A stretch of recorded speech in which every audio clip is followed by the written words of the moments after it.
Bueno, parece que ya tenemos más de 500 personas conectadas, así que vamos a empezar.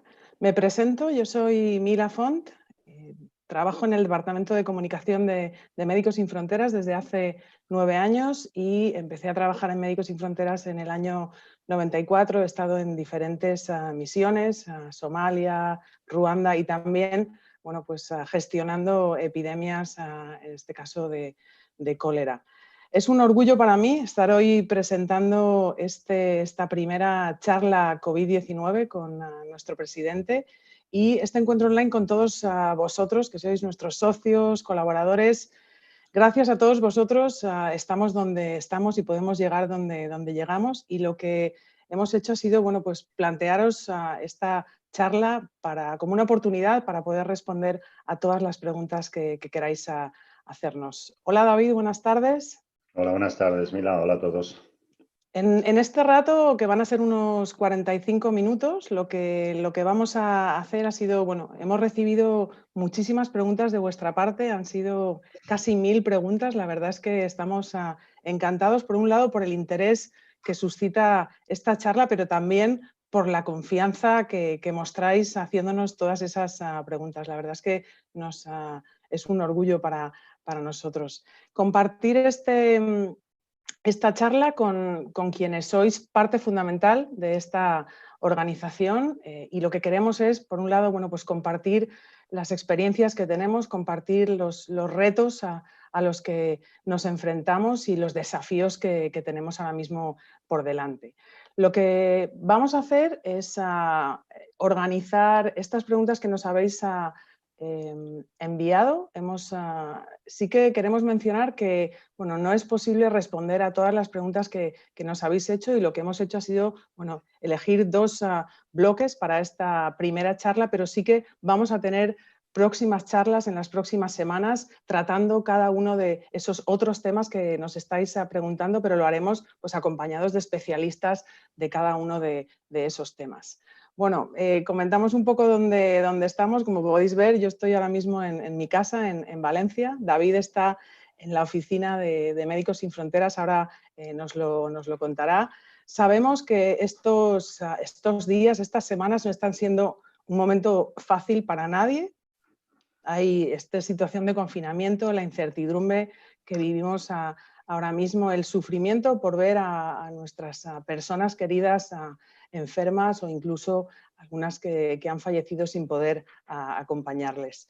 Muchos de vosotros nos habéis hecho llegar todas estas preguntas. Lo que vamos a hacer es estos dos bloques que yo os comentaba, que van a ser, el primero de ellos va a ser qué es lo que está haciendo Médicos Sin Fronteras ahora mismo en España, cuál es la respuesta que estamos poniendo en marcha aquí, y un segundo bloque que lo que va a hacer es tratar de bueno, pues hablar un poco de la situación en aquellos contextos y países en los que trabajamos, donde la epidemia no está al mismo nivel en la que está aquí, pero desde luego vemos que en las próximas semanas la situación seguramente va a ir a peor.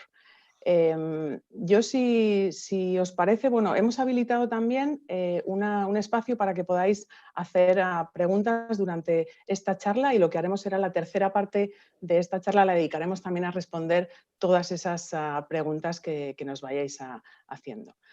Ahora mismo, bueno, ya vamos sumando cada vez más gente a esta charla. Bueno, a David Noguera, seguro que muchos de vosotros lo conocéis.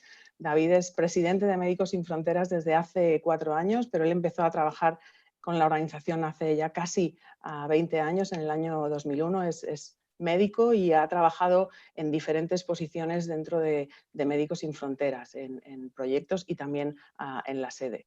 David, buenas tardes. ¿Cómo estás? Bueno, bien, bien, contento de estar con vosotros. Estoy, como decías, en la sede porque hace 4 semanas aproximadamente me incorporé a la unidad de emergencias, porque antes de ser presidente pues, estaba en operaciones y fui responsable de emergencias, y entonces consideramos que podía tener un valor añadido participando directamente en las operaciones. Entonces, bueno, hemos tenido que adaptar todos como vosotros, ¿no? Es un momento extremadamente complicado. Agradeceros como siempre, ¿no? El estar con nosotros en un contexto diferente, ¿no? Yo he cambiado de posición, ahora soy personal nacional también, cuando históricamente pues, somos internacionales. También somos de alguna forma beneficiarios del proyecto porque trabajamos en nuestra casa, con nuestra gente, como vosotros, ¿no? Que sois socios y también seguramente beneficiarios. Y un mensaje especial pues, a la gente que lo ha sufrido más directamente, ¿no? Sabemos que mucha gente lo ha pasado muy mal, que hemos vivido situaciones personales y colectivas muy duras y entonces me gustaría empezar con una mención especial, ¿no? A la gente que lo ha sufrido directamente. Bueno, muchas gracias a David. Yo creo que la primera pregunta de este bloque de la intervención en España es, bueno, pues ¿en qué ha consistido o en qué consiste la respuesta que Médicos Sin Fronteras hemos puesto en marcha aquí en España? ¿Cuáles son los objetivos principales? ¿Cómo hemos podido utilizar esa experiencia que nosotros tenemos bueno, pues de toda la experiencia en países donde trabajamos y enfrentándonos a epidemias, no como esta, pero de alguna manera similares? ¿Y nos puedes explicar un poco en qué consiste esta bueno, intervención en España?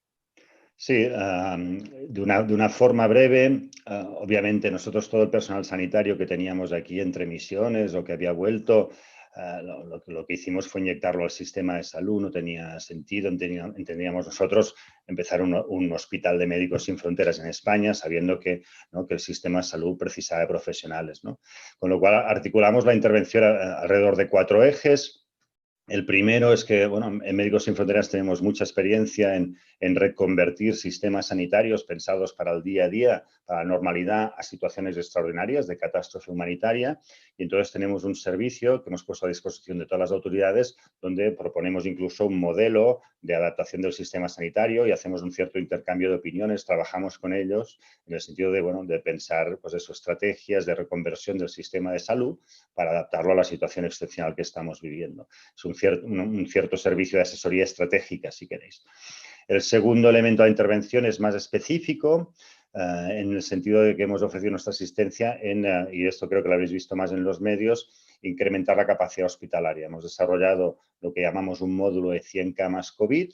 Es un modelo, digamos, que se puede adaptar a todos los hospitales que precisan incrementar su capacidad hospitalaria y entonces pues este modelo lo hemos compartido con todas las autoridades e incluso hemos tenido equipos en terreno que han ayudado a implementar los circuitos de sucio, limpio. Al ser una enfermedad infecciosa, pues esa experiencia también la teníamos. El tercer eje orbita alrededor de las residencias. Ya desde el principio de la intervención vimos que era un colectivo altamente vulnerable y entonces tenemos por un lado un equipo que trabaja en elementos de formación para personal de residencias y también en definición de circuitos, en procedimientos de cómo tratar con posibles casos o cómo separar sospechosos de sanos, etcétera, etcétera. Y luego equipos en terreno que ya han visitado entre 80 y 100 residencias, disculpadme, no tengo la cifra exacta, en las diferentes zonas de España, pues que han ayudado a las residencias a implementar este tipo de circuitos, ¿no? Y el cuarto eje es que tenemos una web donde, digamos, orientada, aunque es pública, está orientada específicamente a gestores de estructuras sanitarias o gestores que están al cargo de la respuesta a epidemia en diferentes zonas de España, donde todo el material lo vamos incorporando, ¿no? Y es de acceso libre y entonces pues está el módulo kit de 100 camas que he comentado antes, pues hacemos webinars, hacemos conferencias, pues en 1000 ejemplos, ¿no? Pues hemos hecho webinars para bomberos, por ejemplo, que están muy implicados en el programa de residencias. Hemos hecho webinars o conferencias online sobre apoyo psicológico a personal de salud, etcétera. Y todo esto lo vamos dejando en esa web y es accesible específicamente a estos colectivos que están directamente involucrados en la respuesta a esta epidemia. Gracias, David. Nos han llegado también algunas preguntas que van más hacia conocer un poco más dónde estamos geográficamente trabajando en lo que es el territorio español. Entiendo que de alguna manera aquí estamos viviendo no solo una epidemia, sino varias epidemias, ¿no? Los diferentes niveles y eso hace que también adaptemos nuestra respuesta. ¿Puedes explicarnos un poco cuál es la cobertura geográfica más o menos y dónde estamos trabajando?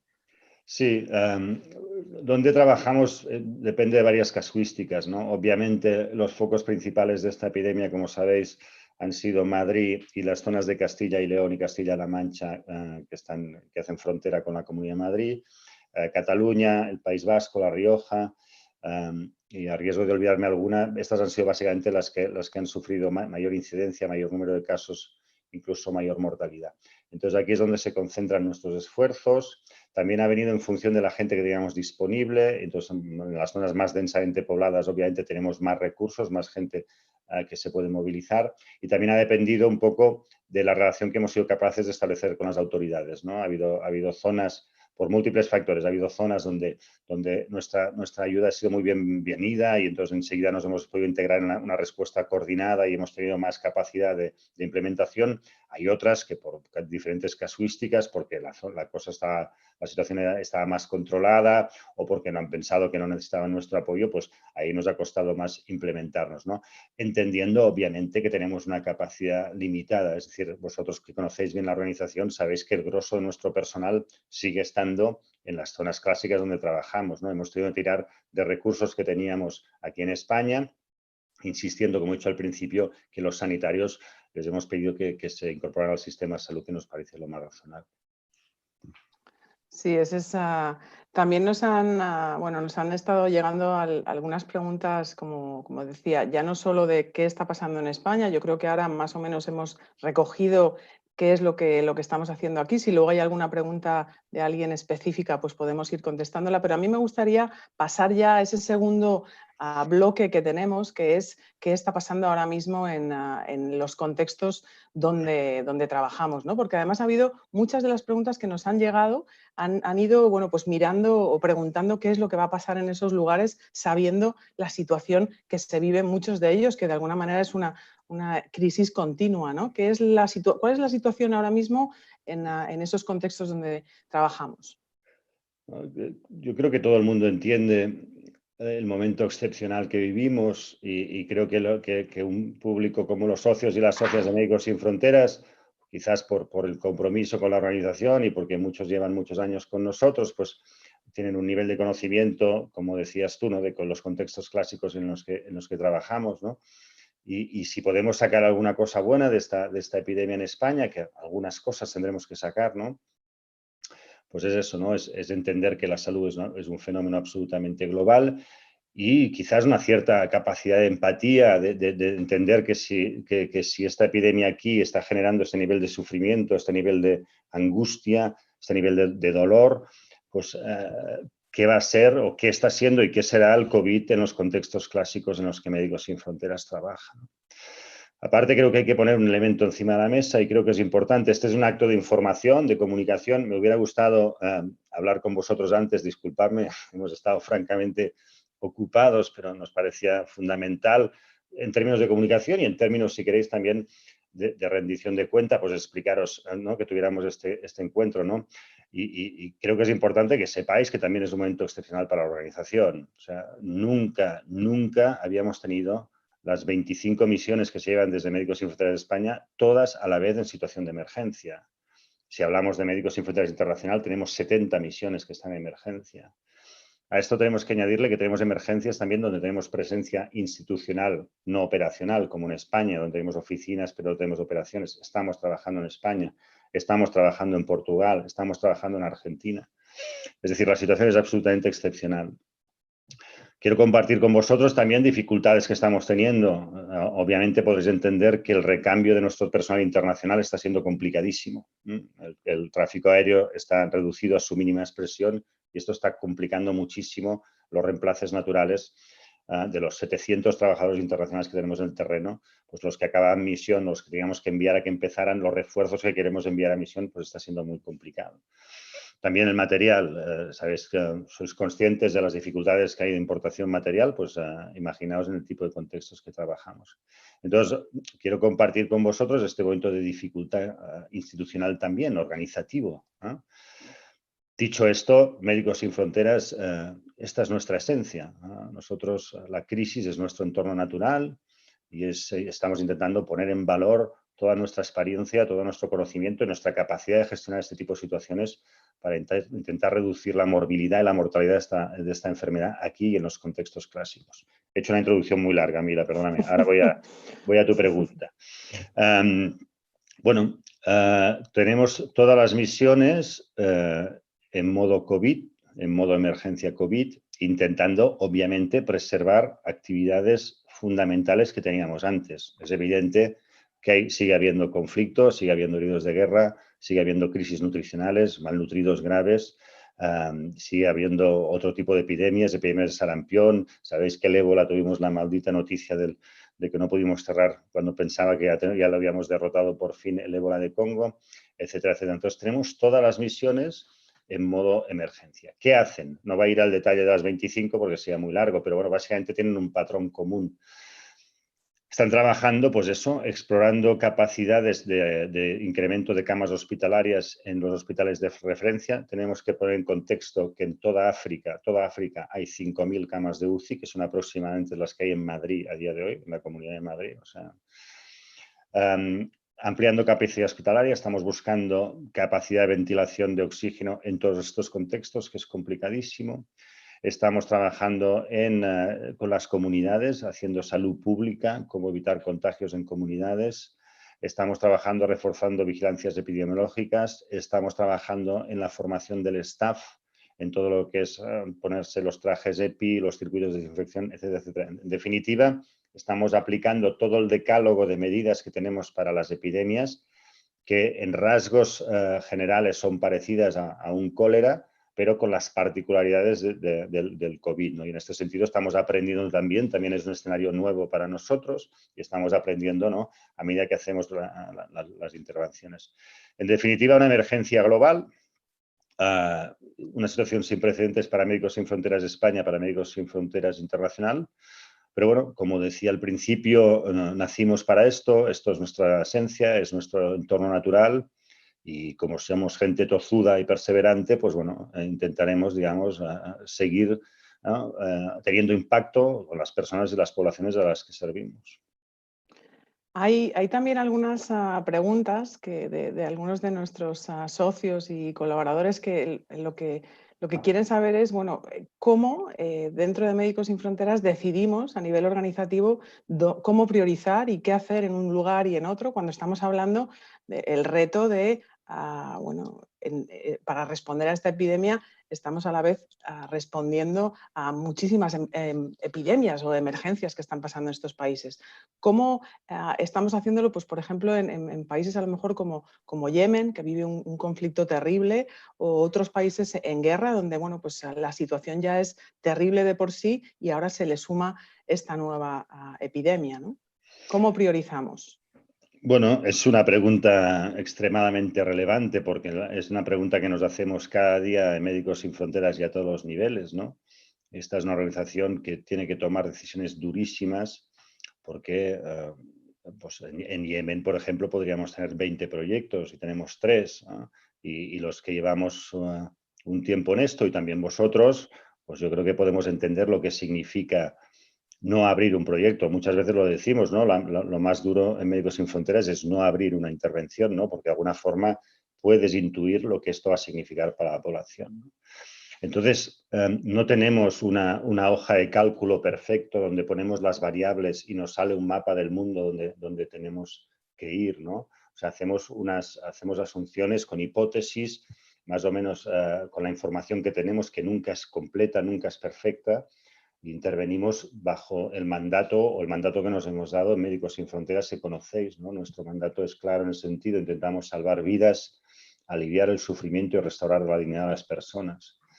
Entonces, en España hemos tenido que intervenir, no podía ser de otra manera, porque hay indicadores objetivos, sabéis que los niveles de mortalidad son altos, que sabéis que el sistema ha tenido problemas en responder, pero había unos gaps, unos vacíos en la respuesta donde Médicos Sin Fronteras podía intervenir, y luego porque hay elementos que son imposibles de poner en una ecuación matemática, como son pues sentimientos de humanidad, de empatía. Al final es nuestra gente, es nuestra población, son nuestras familias. Entonces, sabíamos y sabemos que podíamos aportar algo, ¿no? O sea, obviamente la intervención en España va a continuar hasta que no aportemos nada, ¿no? Y en ese sentido, de momento, quiero compartir con vosotros que ojalá pudiéramos hacer más, pero lo que estamos haciendo está teniendo impacto y está siendo muy bien reconocido tanto por autoridades como por, obviamente, la gente que se beneficia directamente. Dicho esto, es evidente que el grosso de nuestra intervención va a ser en nuestros contextos clásicos. No sé si sabéis que por primera vez en su historia MSF Internacional ha creado un fondo específico para COVID, que la estimación inicial de gasto orbita alrededor de los 100 millones de euros, ¿no? Y entonces el grosso de este gasto, no sé cuánto, pero puedo intuir que el 80-90% se va a utilizar en nuestros contextos clásicos, porque lo decía Mila, ¿no? O sea, un contexto como Yemen, Siria, República Centroafricana, Congo, esta situación solo va a traer otro nivel de sufrimiento, ¿no? Y además, no solo a la población, sino pues eso, ¿no? Con todos los condicionantes que he dicho antes, ¿no? Con la capacidad de otros gobiernos de enviar ayuda, de enviar personal especializado, estamos navegando situaciones sin precedentes, ¿no?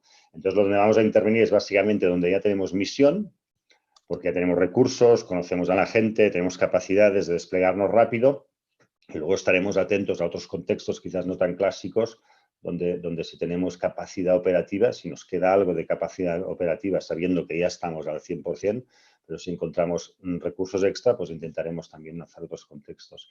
Entonces nos guiamos por eso, por básicamente las necesidades, por donde tenemos más impacto y por mandato en una ecuación que es absolutamente imperfecta desde la óptica matemática, pero que tiene mucho también, como os decía, de solidaridad, de humanidad, de elementos que sin poder cuantificar también son muy importantes en esta organización. Hay también algunas preguntas que nos han llegado que tienen más que ver con, de alguna manera, el doble rasero que se va a tener que, pues, se aplica cuando hablamos de la respuesta aquí o la respuesta en otros países, ¿no? Pues, por ejemplo, yo recuerdo cuando yo estaba trabajando en Kenia en los años 90 y estábamos hablando, bueno, era el tema del VIH-Sida y la incapacidad que teníamos para poder dar antirretrovirales a los enfermos allí. Esto fue una pelea para Médicos Sin Fronteras y a día de hoy, bueno, pues la situación es que pacientes están recibiendo estos antirretrovirales. ¿Podríamos hacer un cierto paralelismo con ahora mismo la situación, por ejemplo, con el acceso a oxígeno o a respiradores o a material necesario para esta epidemia, ¿no? Sí, la verdad es que bueno, yo creo que somos todos conscientes de la competición que hay por los materiales. Es una carrera loca, ¿no? De todos los gobiernos de todo el mundo intentando conseguir material para proteger a sus sanitarios y a otros colectivos vulnerables. Y en ese sentido, es muy probable que los países menos desarrollados se queden a la cola, ¿no? Entonces, es muy complicado combatir esta epidemia o responder a esta epidemia sin tener los materiales de protección, el test, el oxígeno. Va a ser extremadamente complicado. O sea, estamos viviendo una situación en España que nosotros técnicamente la calificamos como un exceso de mortalidad. O sea, cada mes en España, bueno, en situación normal, cada mes obviamente muere un número de gente y todos creo que ya estáis familiarizados, pues que las cifras ahora son el doble o el triple por ciento de la mortalidad habitual en un mes o en un periodo parecido, ¿no? Esto es lo que llamamos una situación de exceso de mortalidad, que es un criterio de intervención para una organización como Médicos Sin Fronteras, una organización emergencista, que intenta reducir estos excesos de mortalidad. Crisis como Yemen, como República Centroafricana, como Siria, hace años que están por encima de este exceso, ¿no? Y entonces es muy complicado valorar cuánto más este exceso va a subir con el COVID, ¿no? Con la información que tenemos, cómo va a impactar a estos contextos clásicos que, como sabéis, la población ya per se es vulnerable, que, como sabéis, los sistemas de salud son extremadamente frágiles y que, como sabéis, en esta carrera absurda o desesperada, más que absurda, a la búsqueda de materiales y de recursos, pues obviamente van a estar en la cola. Entonces, esto plantea escenarios muy complicados, muy complicados.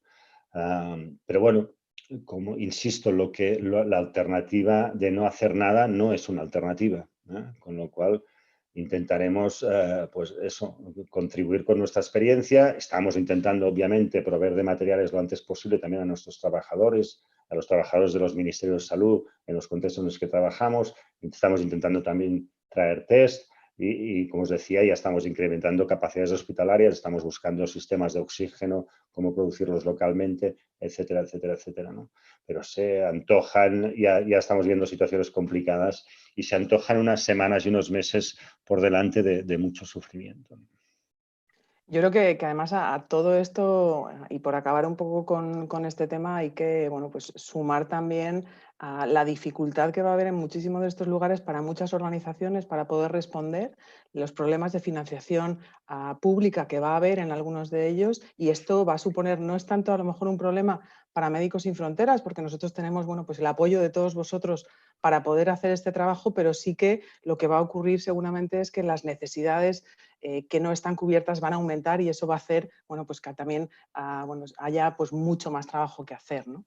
Yo me gustaría ya cerrar este segundo bloque de COVID en el mundo y ya pasar directamente a algunas de las preguntas que nos estáis haciendo. Así que, David, te voy a pasar la primera, y es, bueno, de alguna manera hemos hablado un poco de ello, pero Josu Arrospide nos pregunta que me gustaría saber si Médicos Sin Fronteras se ha retirado o va a hacerlo de algún proyecto que estaba en marcha en algún país para poder responder a la epidemia de COVID en España, ¿no? El estar respondiendo aquí está suponiendo dejar de hacer cosas en otros lugares.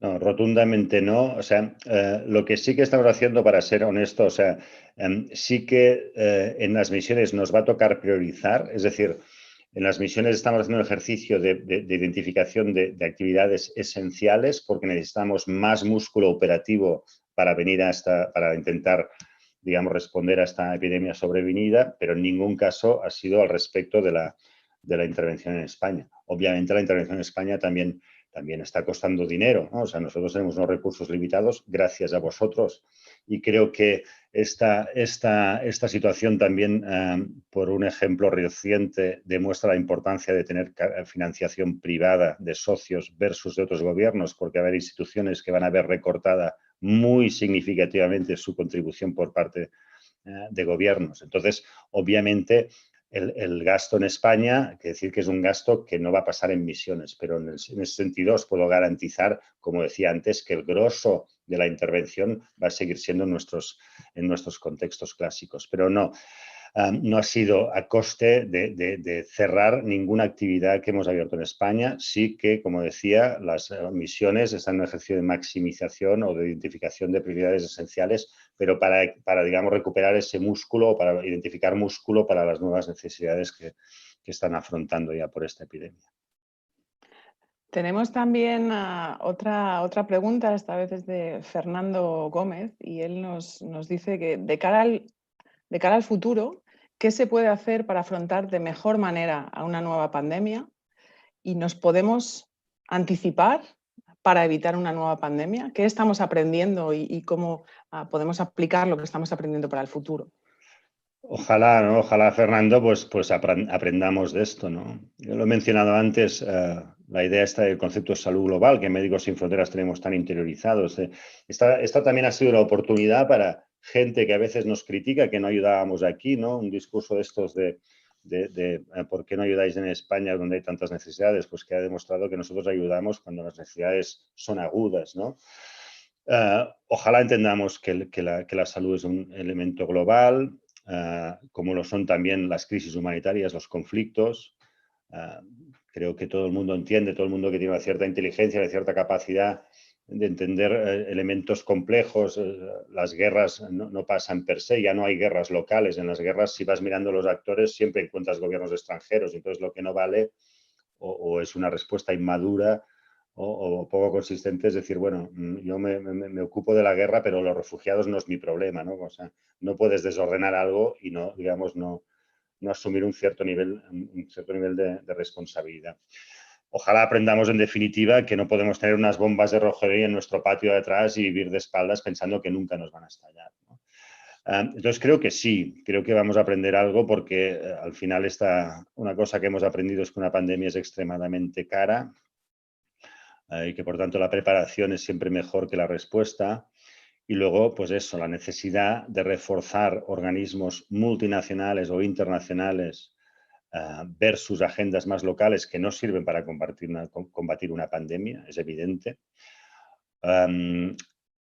Bueno, creo que, o elementos como, por ejemplo, que la sanidad pública se antoja como un instrumento esencial. Insisto, parece que la pandemia es un negocio terrible, con lo cual solo sistemas públicos reforzados son capaces de afrontar amenazas de este tipo, ¿no? Y aprovecho para hacer un reconocimiento enorme a todos los sanitarios y sanitarias y a todo el personal esencial que ha dado un ejemplo de respuesta y un ejemplo también para Médicos Sin Fronteras, ¿no? O sea, de aquí vaya nuestro humilde homenaje porque realmente ha sido impresionante. Sí, gracias, David. Yo me sumo a esas gracias a todas esas personas. Ahora mismo, bueno, estamos en esta charla COVID-19 con el presidente de Médicos Sin Fronteras y continuamos respondiendo preguntas del público. Ahora mismo, por ejemplo, Carmen Santiago nos pregunta sobre los detalles concretos de cómo hemos gestionado la pandemia fundamentalmente en las residencias. Este ha sido un trabajo, yo creo que lo has mencionado al principio, pero yo creo que bueno, es muy importante porque bueno, decidimos que era una de las áreas donde más mortalidad había y donde teníamos que hacer algo. Si nos puedes explicar un poco en qué ha consistido ese trabajo en residencias.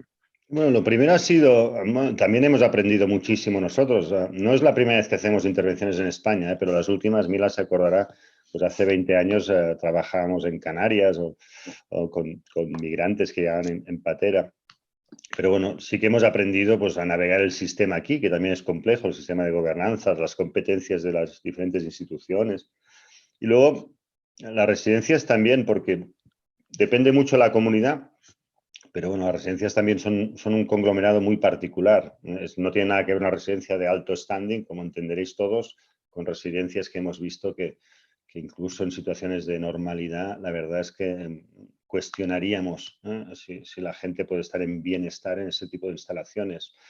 Hay una cantidad enorme de que son privadas, luego no tantas públicas, eso también cambia el ecosistema. El personal, obviamente, no es un personal sanitario. Algunas sí que tenían un nivel de sanitario elevado, incluso con un médico o una médico en plantilla. Otras no, tenían simplemente cuidadoras o cuidadores. Otras, este personal era muy precario, muy precarizado.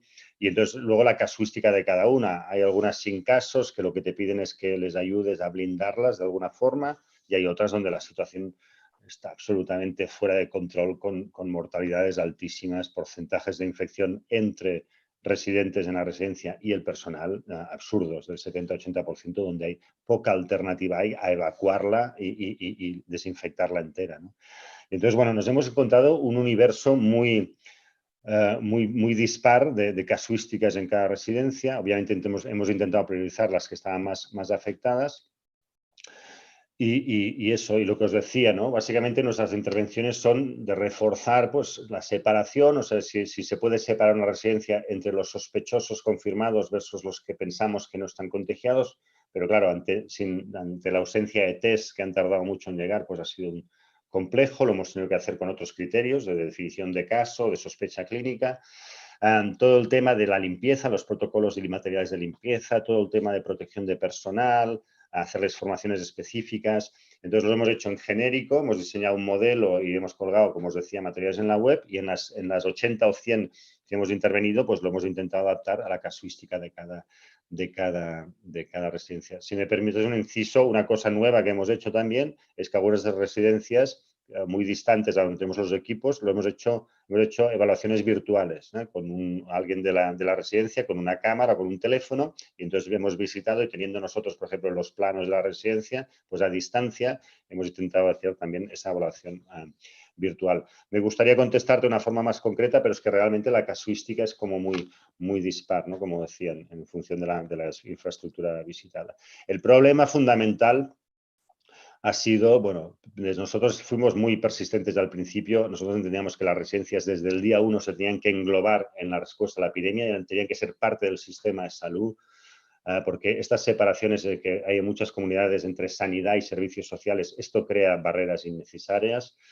Luego hemos sido también muy demandantes en el sentido de que se tenían que habilitar también las referencias desde residencias a hospitales. Entendemos que el colapso de los hospitales ha complicado mucho eso, pero esto ha generado un nivel de sufrimiento muy alto y situaciones muy, muy duras, ¿no? Y entonces, bueno, estamos pidiendo, pues eso, ¿no? Que realmente se destinen recursos privados y públicos, todos los necesarios, para que se pueda atender a este colectivo tan vulnerable, ¿no? Los colectivos más vulnerables, nosotros lo sabemos en Médicos Sin Fronteras, siempre son los primeros que buscamos porque son los que más te incrementen el exceso de mortalidad que os he comentado antes, ¿no? Entonces tienen que ser los primeros y los que reciban mayor protección, ¿no? No pueden ser parte de, digamos, un daño colateral o una batalla perdida, ¿no? Es al contrario, el enfoque del vulnerable es el que necesita la ayuda más rápida, ¿no? Y entonces, bueno, eso es lo que hemos intentado y, bueno, satisfechos con el trabajo que hemos hecho, pero, bueno, preocupadísimos por la situación que estamos viviendo y muy, muy golpeados, ¿no? También por las situaciones tan dolorosas que hemos visto directamente o que conocemos a través de amigos, familiares o que ya hemos vivido nosotros mismos. Sí, en este tema también por añadir, yo creo que una de las líneas también de Médicos Sin Fronteras estos días ha sido, bueno, pues la necesidad de tener una muerte digna y acompañada de muchas de estas personas, ¿no? Y la imposibilidad en la que se han visto muchas familias de poder despedirse de sus mayores. Pasamos ahora a otra pregunta que nos hace Elena. Y Elena quiere saber los pasos que se están llevando a cabo para evitar patentes y poder tener accesibilidad total y absoluta a medicamentos en esta pandemia para todo el mundo y después, ¿no? Porque sabemos qué es lo que pasa en muchos casos con la investigación y el desarrollo de nuevos medicamentos. Bueno, tenemos ya alguna experiencia que ha exigido muchísima energía por parte de la organización, y cuando hablo de la organización hablo también de los socios, recogidas de firmas que hemos hecho cuando hemos hecho pues campañas en el sentido, pues ya sabéis, las recordaréis algunos, de abaratar los costes del tratamiento de SIDA, acceso a vacunas específicamente, etcétera, etcétera, etcétera, ¿no? Pues hemos arrancado otra vez esta maquinaria, ¿no? Digamos, de presión o de diplomacia, presión, como lo queráis llamar, activismo, ¿no? Para reclamar que obviamente la vacuna o el tratamiento de COVID no puede ir bajo patente o en ningún caso, digamos, se puede hacer un beneficio comercial absurdo de esto, ¿no? Porque el impacto es evidente y es obvio, ¿no?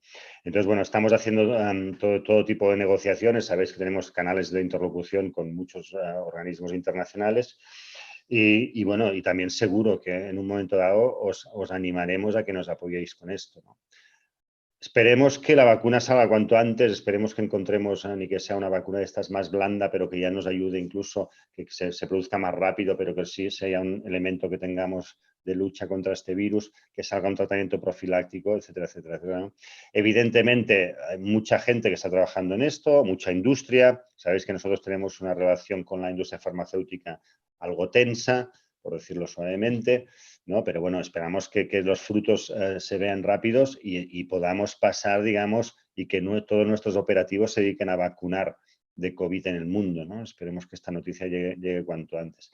Estamos ahí haciendo diplomacia, no te puedo decir los últimos detalles, me tendrás que disculpar porque, insisto, está ocupado con las operaciones aquí, pero bueno, está la máquina en marcha y seguro que os pediremos que nos acompañéis en este esfuerzo. Sí, de hecho, este quizás sea uno de esos temas, porque sí que ha habido más preguntas de nuestros socios y colaboradores sobre este tema, y quizá hagamos pues, una de estas sesiones monotemáticas sobre este punto de investigación y desarrollo y a dónde vamos, ¿no? Después de esto. Se nos está acabando el tiempo. A mí me gustaría acabar con una pregunta que nos hace Amelie desde Facebook. Y Amelie nos pregunta cómo podemos ayudar a Médicos Sin Fronteras. Donaciones, algo más, cómo podemos ayudar desde nuestras casas estando en confinamiento y qué es lo que podemos hacer además de ser asociados. Bueno, yo creo que estáis haciendo mucho ya en esta tesitura que nos encontramos todos, que todos tenemos 2 y 3 funciones, ¿no? Creo que todo ha cambiado tanto que ni el esquema clásico de Médicos Sin Fronteras, el presidente ahora ya no es el presidente o está haciendo otra cosa y, como os decía, también es beneficiario de la ayuda porque vivo aquí y también pues soy sufriente de la situación por circunstancias personales, y vosotros y vosotras también. O sea, históricamente sois socios de Médicos Sin Fronteras, algunos de muchísimos años, y nos habéis ayudado siempre con las emergencias clásicas en nuestros contextos más clásicos, ¿no? Y ahora os encontráis en otra tesitura también, ¿no? Sois socios y también sois pacientes y también sois beneficiarios, entonces podéis hacer muchas cosas. Son tiempos complicados y también financieramente serán tiempos complicados, pero bueno, si seguís confiando en nosotros y en el trabajo que hacemos, pues os agradecemos mucho ese esfuerzo, ¿no? Y eso, y en un horizonte de incremento de operaciones, pues bueno, pues necesitaremos vuestra ayuda más que nunca. Y luego también, esta vez, en este contexto, en esta situación, en España, pues todos sabemos, nosotros en Médicos Sin Fronteras lo sabemos muy bien, que al final el que derrota una epidemia como un ébola en Congo acaba siendo la población. O sea, el actor sanitario es importante, pero la población es fundamental. No es responsable de la epidemia, pero tiene un rol fundamental en la respuesta a la misma, ¿no? Y entonces os pedimos, pues eso, lo que seguro que estáis haciendo, ¿no? Que todo el mundo asuma su responsabilidad individual y colectiva. Tenemos que, digamos, ser extremadamente precavidos, tenemos que acompañar a la gente, si tenéis sanitarios o sanitarias, si tenéis trabajadores esenciales en vuestro entorno, pues ayudarles también. Y eso, ¿no? Y ojalá en breve pues estemos en otra tesitura, ¿no? Yo os agradezco muchísimo el apoyo, la verdad es que son momentos complicados y saber, como me consta, ¿no? de la fidelidad del socio o toda la gente que sigue con nosotros, pues es doblemente emocionante, ¿no? En esta situación. Vamos a aprovechar y hacer una pregunta extra. Yo creo que podemos estirar un poquito más, porque creo que es una pregunta que además también ha surgido no solo ahora en el chat, sino que también nos la han ido pasando desde ayer. Fátima pregunta: ¿cuál es el futuro de los refugiados que están en la frontera en Turquía o de los que están saliendo de África en pateras? Vemos como nuestros gobernantes en Europa no se ponían de acuerdo ya antes de la pandemia y los mantenían muchos días en barcos abarrotados. ¿Ahora les enviarán directamente a sus países o habrá alguna acogida europea cuando las cosas son mucho más difíciles que antes? Esa situación de las personas refugiadas, yo creo que ¿cuál es la opinión que tienes ahora mismo de qué está pasando, cómo les va a afectar? La pregunta es extremadamente pertinente, ¿no? Quizás se me ocurre que no sé si tenían un futuro antes, ¿no? Porque conocéis todos de primera mano, ¿no? Las políticas de la Unión Europea, el nivel de sufrimiento y de mortalidad que han causado, ¿no? La incapacidad de este mundo, de lo que se llama o se da a llamar la comunidad internacional, a encontrar una respuesta humana, solidaria, a un problema extremadamente complejo, pero que se ha gestionado mal. El escenario, os voy a poner un ejemplo. O sea, yo cuando empecé en Médicos Sin Fronteras hace 20 años me enviaron a un curso, porque obviamente yo era un médico, trabajaba aquí cerca de Barcelona, y esto de irte a Somalia me tocó a mí la primera misión, pues obviamente me dieron un curso, ¿no? Y me explicaron criterios de definición de una epidemia. Y entonces el criterio de definición de epidemia es diferente en una ciudad, en un entorno rural, en términos de número de casos y tal. Y hay otra excepción que es el campo de refugiados. El campo de refugiados, y tú, Mila, esto lo sabrás, un caso de cólera ya es una epidemia. Cuando en una ciudad, por ejemplo, no necesariamente es así. Y esto es porque las condiciones del campo de refugiados son de una altísima vulnerabilidad en todo lo que se refiere a enfermedades infecciosas en particular. Entonces, el horizonte es... Ya hay casos en el campo de los Rohingyas en Bangladesh, en ese campo de refugiados de 600, 700.000 personas. Y bueno, todos sabéis de la vergüenza absoluta que es el campo de Moria, por ejemplo, en Grecia, ¿no? Entonces, necesariamente hay que tomar medidas preventivas que permitan aliviar las situaciones de base de este colectivo para que la epidemia no encuentre ahí su entorno más propicio, ¿no? Lo cual solo generará altísimos niveles de mortalidad y sufrimiento. Pero nosotros estamos trabajando en todos estos contextos, intentaremos hacer lo máximo posible, pero permitidme una cierta nota de apesumbrado pesimismo en el sentido de pensar que las autoridades van a tener gestos diferentes. Lo esperamos, lo hemos reclamado, creemos que es imprescindible. Entonces vamos a ver cómo evoluciona esto. Estamos siguiendo porque, insisto, en todos los campos de refugiados de entidad, Médicos Sin Fronteras tienen la inmensa mayoría presencia operacional. Bueno, yo creo que ahora sí que vamos a tener que acabar esta primera charla COVID-19 con el presidente de Médicos Sin Fronteras, pero a mí sí que me gustaría, bueno, recordaros que, como os decía antes, esta es una primera charla, vamos a continuar organizando este tipo de eventos. Ha habido muchísimas preguntas que se han quedado sin responder y algunos de los temas sí que me gustaría, bueno, comentaros cuáles van a ser. Hay un tema importantísimo que es salud mental tanto para personal sanitario como para las personas que estamos viviendo en esta situación. Ha habido también muchas preguntas de todo lo que tiene que ver con la epidemia en sí, de temas concretos de epidemiología, de inmunología, medidas de higiene, cuarentena, cuándo acabar el confinamiento. Hay también, bueno, el tema que hemos mencionado de las patentes, los tratamientos, las vacunas, y también ha habido algunas preguntas sobre, bueno, pues la relación que se puede establecer entre el COVID-19 y el cambio climático, ¿no? Estos son algunos de los temas que vamos a ir tratando en las próximas semanas. Os iremos informando de cómo vamos a organizar estos eventos. David, antes de que acabemos, ¿algún mensaje que quieras pasar a todos nuestros socios y colaboradores? Nada, agradeceros la oportunidad, espero que os haya resultado interesante. Disculparme de nuevo, me hubiera encantado poder hacerlo antes, pero realmente hemos estado muy acompañados, muy ocupados. Quiero acabar, si me permites, Mila. Un agradecimiento, son casi las 8, seguro que nos vais a acompañar en el aplauso a nuestros trabajadores sanitarios y esenciales que están, como he dicho antes, haciendo un trabajo increíble. Agradeceros el compromiso con la organización. Insisto, yo entendía esta videoconferencia como un ejercicio informativo también de rendición de cuentas. Al final, vosotros dais dinero a esta organización, dais recursos y nosotros lo gestionamos y espero que también os haya sido provechoso en ese sentido. Un recuerdo especial si alguien ha tenido la desgracia de sufrir una pérdida en esta dolorosa situación, permitidnos acompañaros en el sentimiento. Y luego un mensaje convencido de que saldremos de esta, ¿no? O sea, esto que quede clarísimo, no tenemos ninguna duda que en unas semanas estaremos en un escenario diferente. Es verdad que vienen meses de incertidumbre, pero en unas semanas debemos estar en un escenario diferente. Y acabo con una reflexión. Los que hemos tenido el privilegio de trabajar en Médicos Sin Fronteras muchos años y que hemos estado en situaciones difíciles de epidemia en poblaciones muy vulnerables, experimentas y vives situaciones muy difíciles, muy dolorosas, ¿no? Y entonces al final lo que te ayuda de alguna forma a sobrellevarlas es la certeza de que estás teniendo impacto, de que estás siendo útil.